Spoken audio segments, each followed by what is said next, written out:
Hey guys, welcome back to Fandom Sage Powers, where we discuss comics, heroes, villains, and the Dawn. We are diving into the depths of hell. Hellions, issue number 2, right now.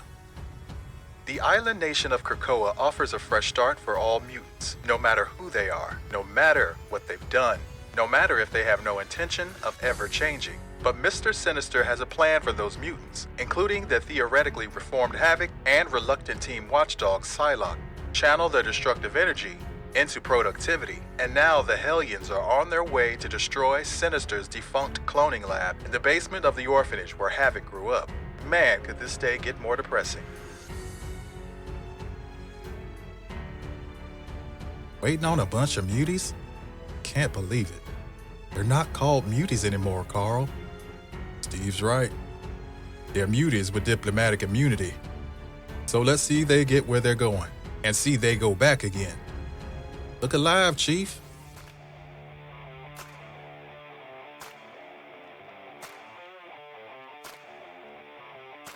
Sheriff Briggs, we're here to demolish the state home for foundling. That's what the governor told us, but this is still our county, so you'll be doing your work under our supervision, X-Men or not. These aren't X-Men. They are dangerous mutants, cleared for demolition and therapeutic missions only. They don't work well with others. Sorry about Jenny. One sec. Heal! You're the Alpha. What? Holy down! What the hell? Wild Child is sensitive to lupine pack dynamics. The dog was a mistake. You see why we should probably be left alone? It's a safety thing. Just go, get your job done and leave. Almost killed me. Nah, he was just playing. None of them are allowed to kill humans anymore. They have a law. Yeah, that's what this group is good at.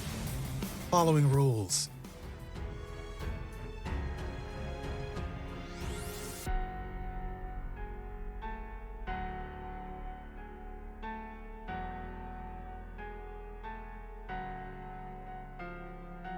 What a hellhole. You have no idea. The pleading cries of children went unanswered here. Your nanny can feel it. It's horrible. It's okay. I'll protect you. Nanny's here now.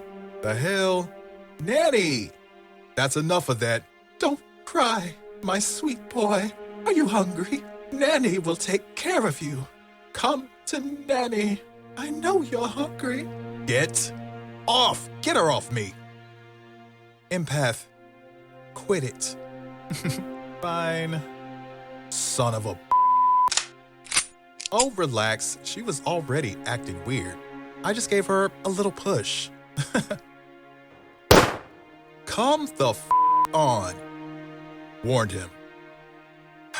I'll have to fill out a report. Let's move. Hey, I'm starting to think, what with the public execution back there, that maybe I'm not a great fit for this team.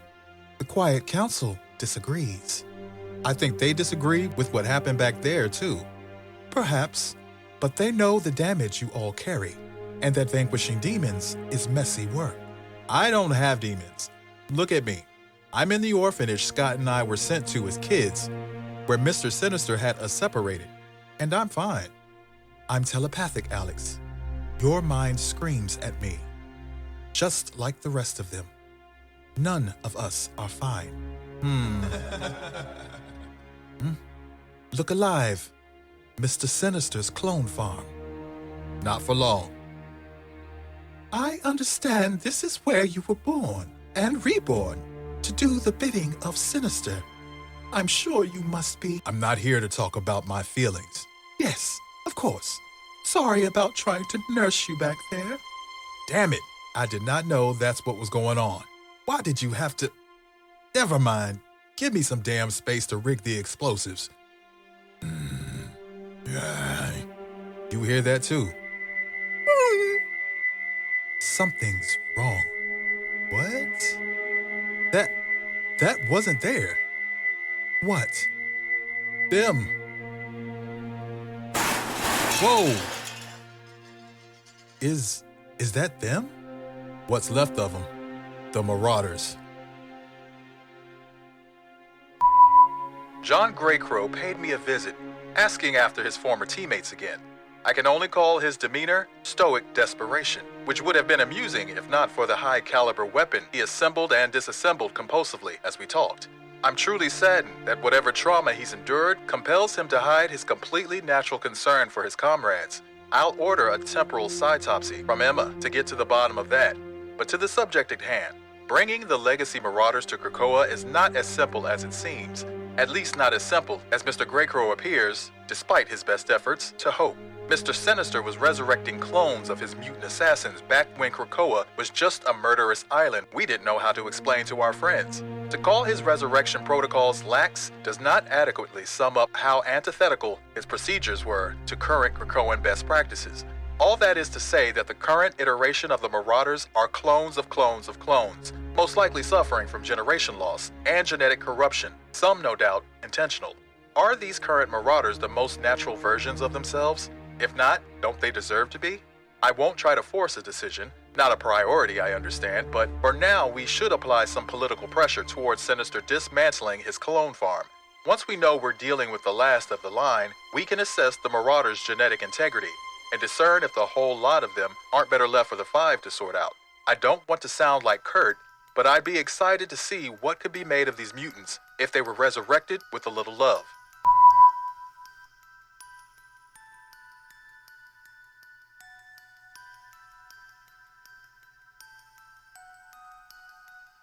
Stand down. You don't have to protect this place anymore.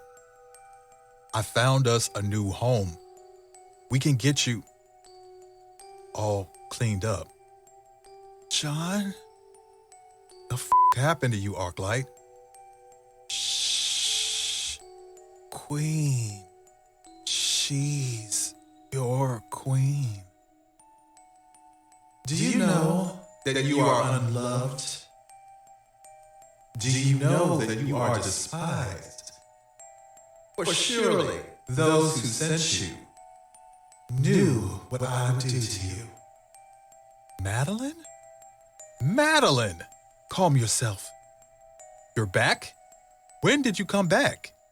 Years ago, Alex. And no one cared. Slaves. Take them. We've got Prism and Riptide. The rest of you? Fan out. Keep moving. Maddie, stop! Scramble, scramble. Oh! What did you do to my suit, you bad boy? Oh! I can't move. I hope you like pants-down spankings, you little monster. Bard. Oh! Hey! That's my nanny, you butthorn! Damn it. Prism's refracting my Somebody switch with me. Die. Now. Heal, slave. You stand between me and my lover. Madeline, you're bleeding. Shh. You will too. Nanny has been immobilized. Repeat. Nanny cannot move. Yes. Scrambler, scramble, scramble, scramble. If I'm hearing correctly, Nanny's been scrambled. Leave her alone, pizza face. Who's that? What's going on? Scramble, scramble, scramble, scramble. Nanny, help me! I can't move. Oh no, is he scrambling again? Will someone roll me over so I can see what's going on?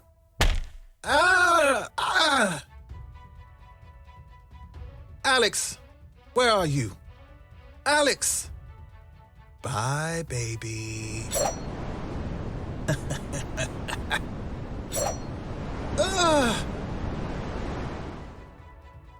Damn it, Arclight, stay back. John, please stop. The Queen, she's gone. There isn't much time. Save us, John. Idiot.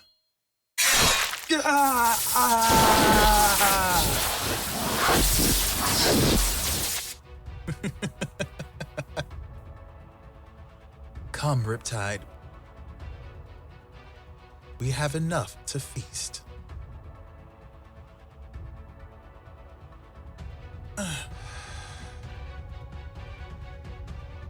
I can hear you breathing.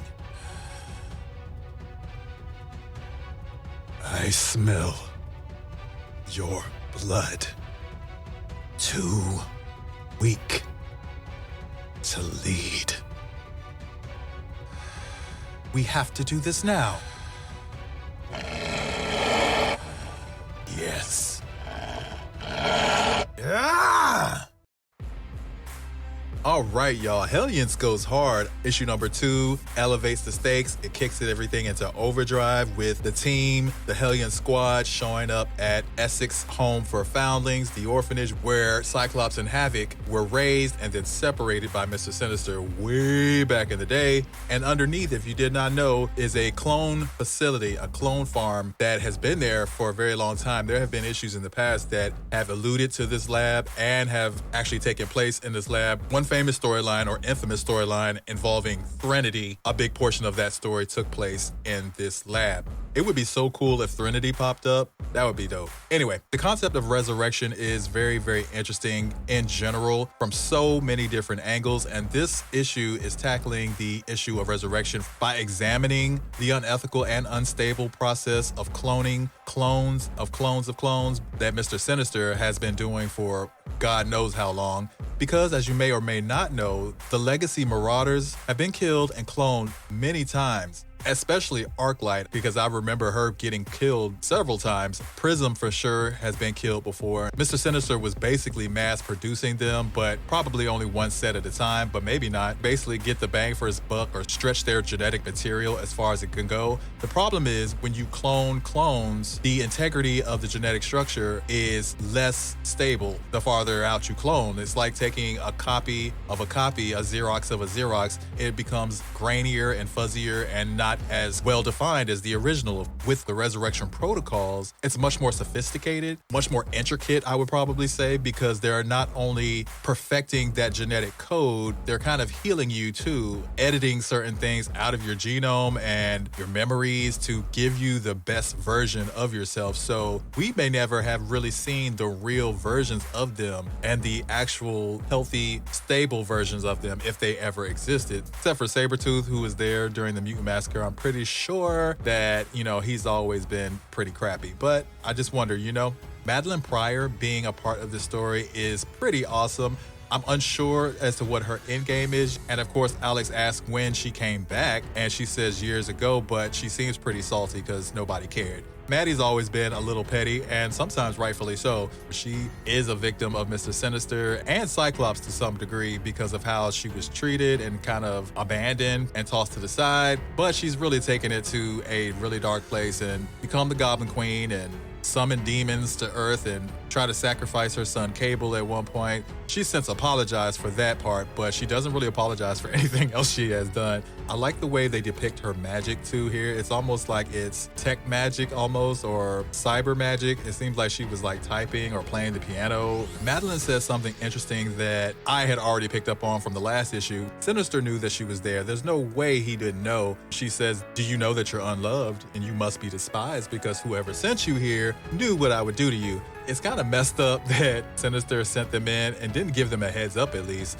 And one more wild card and unexpected development is Wildchild. Wildchild just needs to be on a leash until he can be housebroken, because at any given point, you just don't know what he's about to do and who he's about to scratch up. And these claws, they are quick to come out and they are quick to cut through flesh, okay? When he lunges, it's on sight. It's just on sight.